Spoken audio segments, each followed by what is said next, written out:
From noon until the 9th hour, darkness covered the land.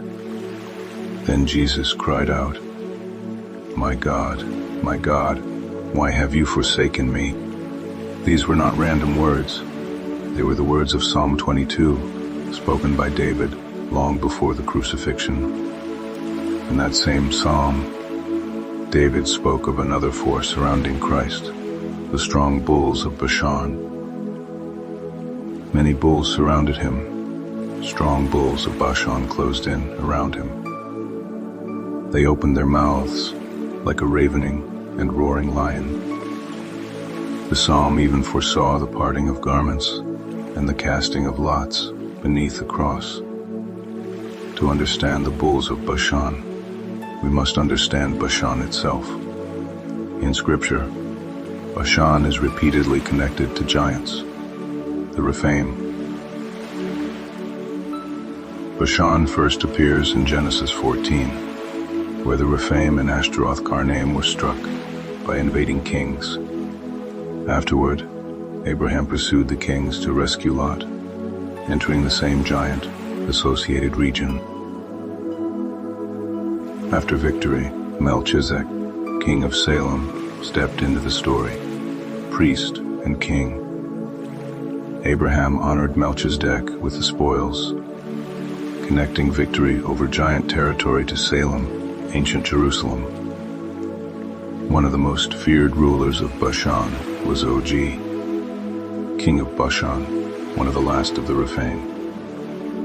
Og is remembered as a giant king, a remnant of the Rephaim. He ruled from Ashtaroth and Edrei, over 60 walled cities in the region of Argob. Bashan became so linked to the giants that Scripture called it the land of Rephaim. Later, part of Bashan was given to the half-tribe of Manasseh as inheritance. Psalm 68 speaks of the mountain of Bashan, a many-peaked mountain looking with envy toward God's chosen mountain. One mountain represents rebellion and dark history. The other represents God's dwelling and everlasting dominion. Mount Hermon, tied to Bashan, became known as a place of profound rebellion, where the watchers descended. Ashtaroth and Edrei, cities of Bashan and of King Og, were regarded as seats of dark spiritual activity. At Caesarea Philippi, near Mount Hermon, Jesus asked his disciples who men said he was. Peter answered, "You are the Christ, the Son of the living God." Then Jesus declared that the gates of Hades would not prevail against his church. This was no casual statement. At the base of a mountain tied to rebellion, Christ announced the defeat of hell's gates.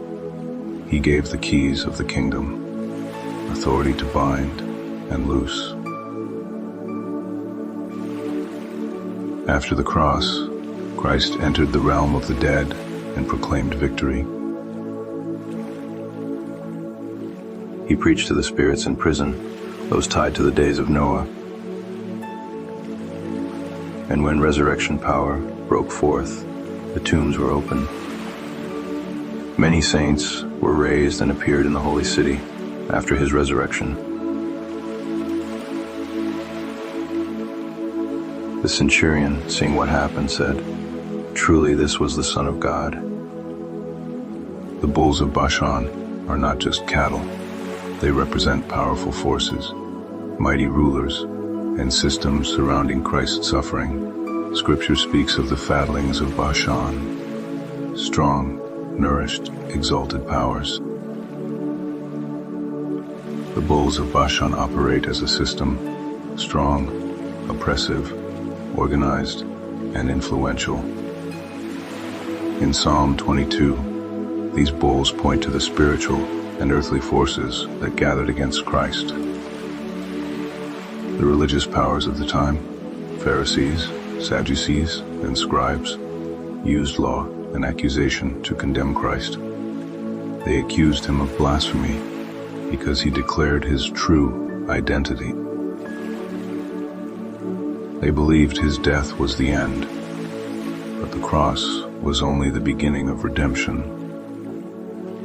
The plain of Bashan was famous for rich pasture, abundance, and strong cattle.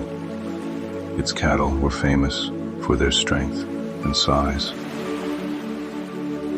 Amos also spoke of the cows of Bashan, well-fed, oppressive women who crushed the needy.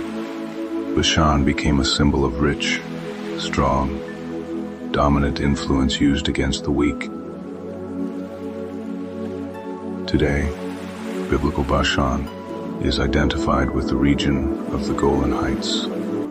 The Golan Heights preserve the geography of the old giant region. Ancient Bashan included places like Ashtaroth, Edrei, and Golan. The Bulls of Bashan can be understood as the consequence of the rebellion of the Watchers and their corrupted offspring.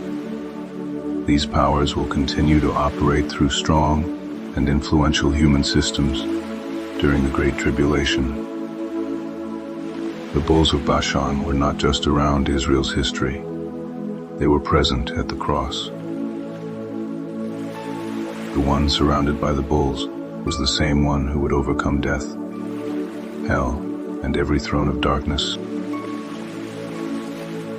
What began in rebellion on dark mountains ends in everlasting dominion on God's holy mountain.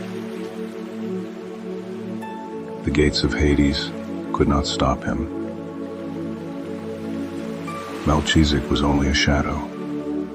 Christ is the true king-priest forever. The Bulls of Bashan represent strong spiritual systems, giant thrones, oppressive rulers, and the forces that resist God's dominion.